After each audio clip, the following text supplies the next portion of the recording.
Sir దయచేసి కూర్చోండి ఇక లాభం లేదు లేదు. I have to use my description. I'm sorry sir. Reddappa గారు మాధవి స్టార్ట్ చేయమ్మా.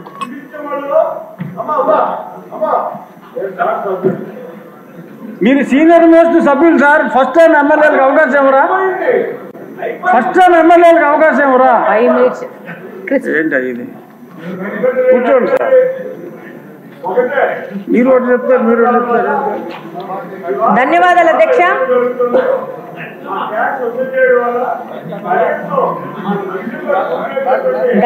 అధ్యక్ష. ఈ అవకాశం నాకు ఇచ్చినందుకు.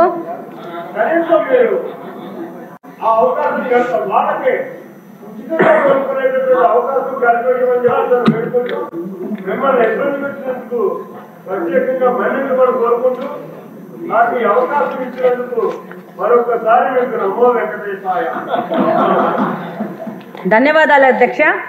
ఈరోజు ఈ బడ్జెట్ సందర్భంగా ఈ అవకాశం ఇచ్చినందుకు. వెనకబడిన ప్రాంతం రాయలసీమ ప్రాంతం, అది కడప నియోజకవర్గం నుంచి వచ్చాను.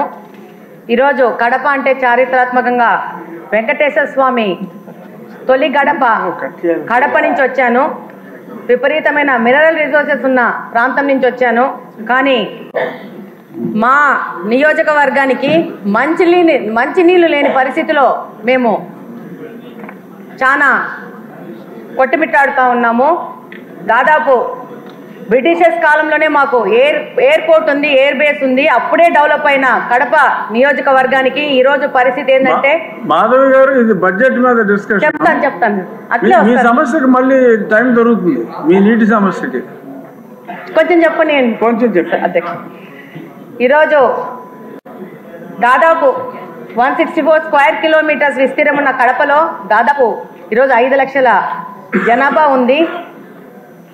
1971లో 23,000 జనాభా ఉన్న ప్రాంతము ఈరోజు 5 లక్షలుగా జనాభా తయారైంది. కానీ ఈరోజు బడ్జెట్లో కేటాయింపులు చాలా విభాగాలకు కేటాయించినారు. అందులో భాగంగా ఈరోజు మా ప్రాంతం నుంచి మాకున్న ప్రధాన సమస్యను ఈరోజు సభ దృష్టికి తీసుకురావాలని చెప్పి ఈరోజు మీకు అవకాశం అడగడం జరిగింది. అందులో భాగంగా ఈరోజు మాకు వాటర్ రిసోర్సెస్ గురించి చూస్తే 2 water resources, Penna river, Buggavanka almost అది ఫంక్షనింగ్లో లేదు. పెన్నా రిసోర్సెస్ వస్తే, పెన్నా రివర్కి వస్తే 2 Gandi water works, Lingampalli water works నుంచి మాకు నీళ్ళు వస్తున్నాయి. దాదాపు కరువు పీడిత ప్రాంతం వల్ల దాదాపు ఏ డివిజన్లో కూడా 3 నుంచి 4 రోజులకు గాను ఒక్కసారి నీళ్ళు ఇవ్వలేని పరిస్థితిలో కడప నియోజకవర్గం నడుస్తూ ఉంది. దాదాపు 20% గృహాలకు ఇంకా మంచినీళ్ళ కనెక్షన్ లేదు. మేము కార్పొరేషను దాదాపు 20 సంవత్సరాలు కార్పొరేషన్గా ఏర్పడి 20 సంవత్సరాల నుంచి 10 సంవత్సరాలు కాంగ్రెస్ పార్టీ, 10 సంవత్సరాలు వైసీపీ పార్టీ కార్పొరేషను, అక్కడున్న శాసనసభ పక్షగా వాళ్లే ఉంటూ గవర్నమెంట్లో లాస్ట్ 5 సంవత్సరాల నుంచి అదే పార్టీ ఉన్నా కూడా పూర్తి నిర్లక్ష్యానికి గురైంది. ఈరోజు ఈ బడ్జెట్ సందర్భంగా ఈ యొక్క సమస్యను మీ ద్వారా ప్రభుత్వ దృష్టికి, మిగతా సభ్యుల దృష్టికి తీసుకుపోవాల్సిన అవసరం ఉంది. కార్పొరేషన్ అని చెప్పుకోవడమే కానీ కార్పొరేషన్లో మంచినీళ్ళు ఇవ్వలేని పరిస్థితిగా కడప నియోజకవర్గము ఈరోజు ఉంది. ఈరోజు దాదాపు 95% రామనాయుడు గారు ఆవిడ సమస్య వినండి సార్ కొంచెం. అవును అన్నా, వినండి అన్నా. 95% ప్రజలు ఇంకా తాగడానికి మంచినీళ్ళు కొనుక్కుండే పరిస్థితిలో ఉన్నారు. ఎంత దుర్భరమైన పరిస్థితి అంటే వాటర్ ప్లాంట్ల నుంచి వచ్చిన రిమైనింగ్ వాటర్ని కూడా పట్టుకొని పోయి గృహ అవసరాలకు వాడుకునే పరిస్థితిలో కడప నియోజకవర్గం ఉంది. కార్పొరేషన్కి సమ్మర్ స్టోరేజ్ ట్యాంక్ లేదు. మనకు ఎన్నో కార్పొరేషన్స్ ఉన్నాయి. అత్యంత హీన స్థితిలో ఉన్న కార్పొరేషన్ ఈ కడప నియోజకవర్గం యొక్క కార్పొరేషను. దాదాపు 100ల సంఖ్యలో వాటర్ ట్రీట్మెంట్ ప్లాంట్లు పెట్టుకొని వ్యాపారస్తులు నీళ్ళు అమ్ముకుంటా వ్యాపారం చేసుకునే పరిస్థితి. లాస్ట్ వైసీపీ గవర్నమెంట్లో వైసీపీ నాయకులు స్కూళ్ళని కూడా మూయించేసి దాంట్లో కూడా వాటర్ ప్లాంట్లు పెట్టుకొని నీళ్ళు అమ్ముకునే పరిస్థితులు కడప నియోజకవర్గం ఈరోజు నడుస్తూ ఉంది. దాదాపు 5 లక్షల మంది జనాభా అంటే నివేదికల ప్రకారం 135 లీటర్స్ వాటర్ పర్ హెడ్ ఇవ్వాల్సి వస్తే 5 లక్షల మందికి దాదాపు 70 MLD వాటరు ప్రొవైడ్ చేయాల్సిన పరిస్థితిలో ఉండాల్సింది. ఈరోజు 40 MLD వాటరు ఇచ్చే పరిస్థితిలోనే కడప నియోజకవర్గం ఉంది. దాదాపు 1943లో గండి వాటర్ వర్క్స్లో బ్రిటిషర్స్ వాళ్ళు అప్పుడు 10-20 వేల జనాభాకు 12 MLDలో ఒక ఇన్ఫ్లేషన్ వెల్స్ కట్టే అదే ఇన్ఫ్లేషన్ వెల్స్ ఈ రోజుకు 2024 సంవత్సరంలో కూడా అదే 12 MLD ఇన్ఫ్లేషన్ వెల్ ఇచ్చే వెల్నే వాడుకుంటూ కడపకు నీళ్ళు ఇచ్చుకుంటున్నాము. దాదాపు 5 నుంచి 6 రోజులకి నీళ్లు రాని పరిస్థితి. వచ్చిన నీళ్లు మురికి నీళ్ళు ఎందుకు వస్తున్నాయంటే డ్రైనేజ్ వాటర్ తీసుకెళ్లి మీ అందరికీ తెలుసు కడపలో బుగ్గంక అని ఉంటుంది, కడప నడి మధ్యలో వెళ్తూ ఉంటుంది. అందులోకి ఈ యొక్క డ్రైనేజ్ వాటర్ తీసుకెళ్లి అదే వాటరు పెన్నాలో కలిసి అదే వాటర్ మళ్ళీ పంపు చేసుకొని మళ్ళీ మా వినియోగంకు వాడుకోవాల్సిన పరిస్థితిలో ఉంది. ఒక STP లేదు, ప్లాంట్ కట్టలేని పరిస్థితిలో ఈ కార్పొరేషన్ ఉంది, నిధుల కొరత ఉంది. డెఫినెట్గా ఈ యొక్క పాత గవర్నమెంటు అంతకుముందు సోమశిల బ్యాక్ వాటర్స్ అనే ఒక పథకాన్ని ప్రకటించినారు కాంగ్రెస్ వాళ్ళ టైంలో, అది క్యాన్సిల్ అయిపోయింది. మళ్ళా తర్వాత మన తెలుగుదేశం ప్రభుత్వం ఉన్నప్పుడు 2018లో లింగంపల్లి మీద ఒక చెక్ డ్యామ్ కట్టాలని అప్పుడున్న ఇన్ఛార్జ్ శ్రీనివాస్ రెడ్డి గారు ప్రపోజల్ చేస్తే దానికి శాంక్షన్ చేశారు ఇరిగేషన్ మినిస్టర్ గారు. అది 19లో వైసీపీ గవర్నమెంట్ రాగానే దాన్ని కూడా క్యాన్సిల్ చేసిన పరిస్థితి ఏర్పడింది. ఆ తర్వాత 19 నుంచి 24 సంవత్సరం వరకు వైసీపీ పార్టీ నుంచి గెలిచిన ఎమ్మెల్యేలందరూ రకరకాల ప్రాజెక్ట్స్ తీసుకొని వచ్చారు ప్రచారంలోకి.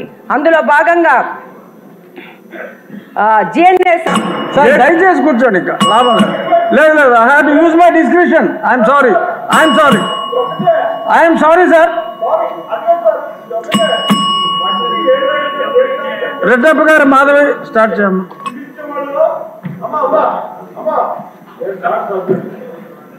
మీరు సీనియర్ మోస్ట్ సభ్యులు సార్. ఫస్ట్ టైం ఎమ్మెల్యేలకు అవకాశం ఇవ్వరా? ఏంటి ఇది? కూర్చోండి సార్. మీరు ఒకటి చెప్తారు. ధన్యవాదాలు అధ్యక్ష.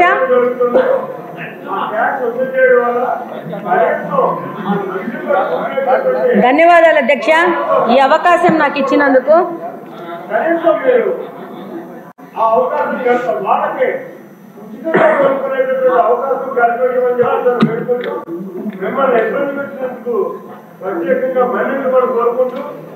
నాకు ఈ అవకాశం ఇచ్చినందుకు మరొకసారి మీకు నమో వెంకటేశాయ. ధన్యవాదాలు అధ్యక్ష. ఈరోజు ఈ బడ్జెట్ సందర్భంగా ఈ అవకాశం ఇచ్చినందుకు. వెనకబడిన ప్రాంతం రాయలసీమ ప్రాంతం, అది కడప నియోజకవర్గం నుంచి వచ్చాను. ఈరోజు కడప అంటే చారిత్రాత్మకంగా వెంకటేశ్వర స్వామి తొలి కడప నుంచి వచ్చాను. విపరీతమైన మినరల్ రిసోర్సెస్ ఉన్న ప్రాంతం నుంచి వచ్చాను. కానీ మా నియోజకవర్గానికి మంచినీళ్ళు లేని పరిస్థితిలో మేము చాలా కొట్టుమిట్టాడుతూ ఉన్నాము. దాదాపు బ్రిటిషర్స్ కాలంలోనే మాకు ఎయిర్పోర్ట్ ఉంది, ఎయిర్ బేస్ ఉంది. అప్పుడే డెవలప్ అయిన కడప నియోజకవర్గానికి ఈ రోజు పరిస్థితి ఏంటంటే, మాధవి గారు ఇది బడ్జెట్ మీద డిస్కషన్ చెప్తాను. మీ సమస్యకి మళ్ళీ టైం దొరుకుతుంది. మీ నీటి సమస్యకి కొంచెం చెప్పండి. కొంచెం చెప్పండి అధ్యక్ష. ఈరోజు దాదాపు 164 స్క్వేర్ కిలోమీటర్స్ విస్తీర్ణం ఉన్న కడపలో దాదాపు ఈరోజు 5 లక్షల జనాభా ఉంది. 1971లో 23,000 జనాభా ఉన్న ప్రాంతము ఈరోజు 5 లక్షలుగా జనాభా తయారైంది. కానీ ఈరోజు బడ్జెట్లో కేటాయింపులు చాలా విభాగాలకు కేటాయించినారు. అందులో భాగంగా ఈరోజు మా ప్రాంతం నుంచి మాకున్న ప్రధాన సమస్యను ఈరోజు సభ దృష్టికి తీసుకురావాలని చెప్పి ఈరోజు మీకు అవకాశం అడగడం జరిగింది. అందులో భాగంగా ఈరోజు మాకు వాటర్ రిసోర్సెస్ గురించి చూస్తే 2 వాటర్ రిసోర్సెస్, పెన్నా రివరు, బుగ్గంక ఆల్మోస్ట్ అది ఫంక్షనింగ్లో లేదు. పెన్నా రిసోర్సెస్ వస్తే, పెన్నా రివర్కి వస్తే 2 Gandi water works, Lingampalli water works నుంచి మాకు నీళ్ళు వస్తున్నాయి. దాదాపు కరువు పీడిత ప్రాంతం వల్ల దాదాపు ఏ డివిజన్లో కూడా 3 నుంచి 4 రోజులకు గాను ఒక్కసారి నీళ్ళు ఇవ్వలేని పరిస్థితిలో కడప నియోజకవర్గం నడుస్తూ ఉంది. దాదాపు 20% గృహాలకు ఇంకా మంచినీళ్ళ కనెక్షన్ లేదు. మేము కార్పొరేషను దాదాపు 20 సంవత్సరాలు కార్పొరేషన్గా ఏర్పడి 20 సంవత్సరాల నుంచి 10 సంవత్సరాలు కాంగ్రెస్ పార్టీ, 10 సంవత్సరాలు వైసీపీ పార్టీ, కార్పొరేషను అక్కడున్న శాసనసభ పక్షగా వాళ్లే ఉంటూ గవర్నమెంట్లో లాస్ట్ 5 సంవత్సరాల నుంచి అదే పార్టీ ఉన్నా కూడా పూర్తి నిర్లక్ష్యానికి గురైంది. ఈరోజు ఈ బడ్జెట్ సందర్భంగా ఈ యొక్క సమస్యను మీ ద్వారా ప్రభుత్వ దృష్టికి, మిగతా సభ్యుల దృష్టికి తీసుకుపోవాల్సిన అవసరం ఉంది. కార్పొరేషన్ అని చెప్పుకోవడమే కానీ కార్పొరేషన్లో మంచినీళ్ళు ఇవ్వలేని పరిస్థితిగా కడప నియోజకవర్గము ఈరోజు ఉంది. ఈరోజు దాదాపు 95% రామనాయుడు గారు ఆవిడ సమస్య వినండి సార్ కొంచెం. అవును అన్నా, వినండి అన్నా. 95% ప్రజలు ఇంకా తాగడానికి మంచినీళ్ళు కొనుక్కునే పరిస్థితిలో ఉన్నారు. ఎంత దుర్భరమైన పరిస్థితి అంటే వాటర్ ప్లాంట్ల నుంచి వచ్చిన రిమైనింగ్ వాటర్ ని కూడా పట్టుకొని పోయి గృహ అవసరాలకు వాడుకునే పరిస్థితిలో కడప నియోజకవర్గం ఉంది. కార్పొరేషన్ కి సమ్మర్ స్టోరేజ్ ట్యాంక్ లేదు. మనకు ఎన్నో కార్పొరేషన్స్ ఉన్నాయి. అత్యంత హీన స్థితిలో ఉన్న కార్పొరేషన్ ఈ కడప నియోజకవర్గం యొక్క కార్పొరేషను. దాదాపు వందల సంఖ్యలో వాటర్ ట్రీట్మెంట్ ప్లాంట్లు పెట్టుకొని వ్యాపారస్తులు నీళ్లు అమ్ముకుంటా వ్యాపారం చేసుకునే పరిస్థితి. లాస్ట్ వైసీపీ గవర్నమెంట్ లో వైసీపీ నాయకులు స్కూళ్ళని కూడా మూయించేసి దాంట్లో కూడా వాటర్ ప్లాంట్లు పెట్టుకొని నీళ్లు అమ్ముకునే పరిస్థితులు కడప నియోజకవర్గం ఈరోజు నడుస్తూ ఉంది. దాదాపు 5 లక్షల మంది జనాభా అంటే నివేదికల ప్రకారం 135 లీటర్స్ వాటర్ పర్ హెడ్ ఇవ్వాల్సి వస్తే 5 లక్షల మందికి దాదాపు 70 MLD వాటరు ప్రొవైడ్ చేయాల్సిన పరిస్థితిలో ఉండాల్సింది. ఈరోజు 40 MLD వాటరు ఇచ్చే పరిస్థితిలోనే కడప నియోజకవర్గం ఉంది. దాదాపు 1943లో గండి వాటర్ వర్క్స్ లో బ్రిటిషర్స్ వాళ్ళు అప్పుడు 20 వేల జనాభాకు 12 MLDలో ఒక ఇన్ఫ్లేషన్ వెల్స్ కట్టే అదే ఇన్ఫ్లేషన్ వెల్స్ ఈ రోజుకు 2024వ సంవత్సరంలో కూడా అదే 12 MLD ఇన్ఫ్లేషన్ వెల్ ఇచ్చే వెల్నే వాడుకుంటూ కడపకు నీళ్ళు ఇచ్చుకుంటున్నాము. దాదాపు 5 నుంచి 6 రోజులకి నీళ్లు రాని పరిస్థితి. వచ్చిన నీళ్లు మురికి నీళ్ళు ఎందుకు వస్తున్నాయంటే డ్రైనేజ్ వాటర్ తీసుకెళ్లి మీ అందరికీ తెలుసు కడపలో బుగ్గంకాన ఉంటుంది. కడప నడి మధ్యలో వెళ్తూ ఉంటుంది. అందులోకి ఈ యొక్క డ్రైనేజ్ వాటర్ తీసుకెళ్లి అదే వాటరు పెన్నాలో కలిసి అదే వాటర్ మళ్ళీ పంపు చేసుకొని మళ్ళీ మా వినియోగంకు వాడుకోవాల్సిన పరిస్థితిలో ఉంది. ఒక STP లేదు, ప్లాంట్ కట్టలేని పరిస్థితిలో ఈ కార్పొరేషన్ ఉంది. నిధుల కొరత ఉంది. డెఫినెట్ గా ఈ యొక్క పాత గవర్నమెంట్ అంతకుముందు సోమశిల బ్యాక్ వాటర్స్ అనే ఒక పథకాన్ని ప్రకటించినారు కాంగ్రెస్ వాళ్ళ టైంలో. అది క్యాన్సిల్ అయిపోయింది. మళ్ళా తర్వాత మన తెలుగుదేశం ప్రభుత్వం ఉన్నప్పుడు 2018లో లింగంపల్లి మీద ఒక చెక్ డ్యామ్ కట్టాలని అప్పుడున్న ఇన్ఛార్జ్ శ్రీనివాస్ రెడ్డి గారు ప్రపోజల్ చేస్తే దానికి శాంక్షన్ చేశారు ఇరిగేషన్ మినిస్టర్ గారు. అది 19లో వైసీపీ గవర్నమెంట్ రాగానే దాన్ని కూడా క్యాన్సిల్ చేసిన పరిస్థితి ఏర్పడింది. ఆ తర్వాత 19 నుంచి 24వ సంవత్సరం వరకు వైసీపీ పార్టీ నుంచి గెలిచిన ఎమ్మెల్యేలందరూ రకరకాల ప్రాజెక్ట్స్ తీసుకొని వచ్చారు ప్రచారంలోకి. అందులో భాగంగా